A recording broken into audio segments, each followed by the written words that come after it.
तनी ऐसा कर दी जोर ना लागे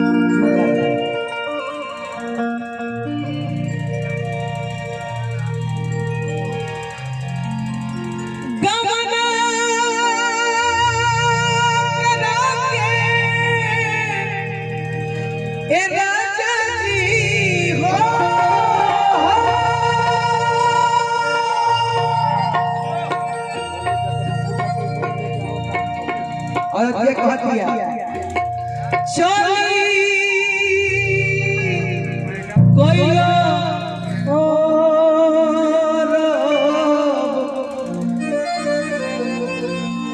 हाय बिटिया हम का करो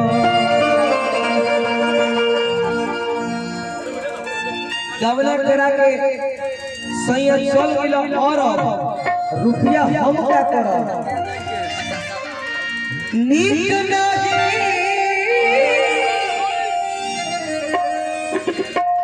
आग लगे तो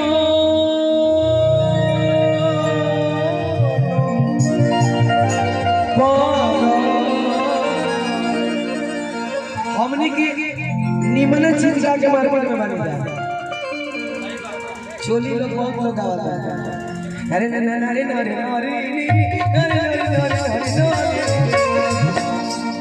बहुत गावता हमने के निमन चीज जाके मार्केट में बन जा आई माइक का आशीर्वाद बा हटा दिन से प्रोग्राम गावत नहीं जा लेकिन आवाज एक इंच लाग के सफर हमने के ये साउंड के असली को निहार है ये साउंड के माइक पहले हेड पे लगाते हैं हमारे बाबूजी गावत नहीं हो हम ले जा रहे घर से ना हो एक जोड़े पे नहीं गावत आतना कह दो के जोड़िए ना मिलला ओने गाय गाय काम बड़े बड़े खड़ा बाप भाई टोपी तो पहला भाई गगना गगना के राजा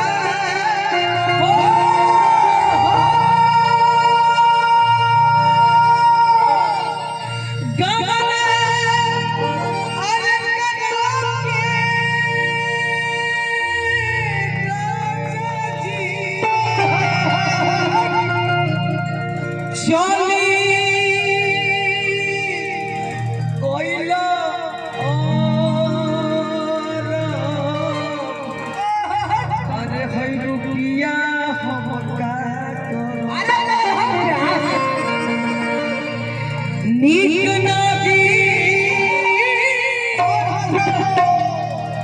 हर लागे कोनो पारो दिवा का बाबा हर के रुपिया हमका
ये बतिया जब हम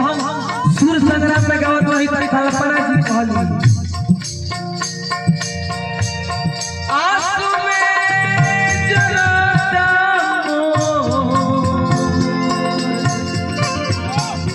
जवानी के बोए तरी जा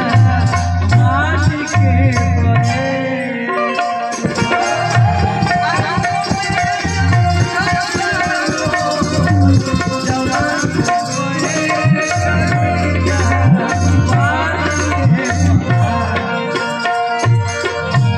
और क्या कहते कि देखा राजा जी और सोना जी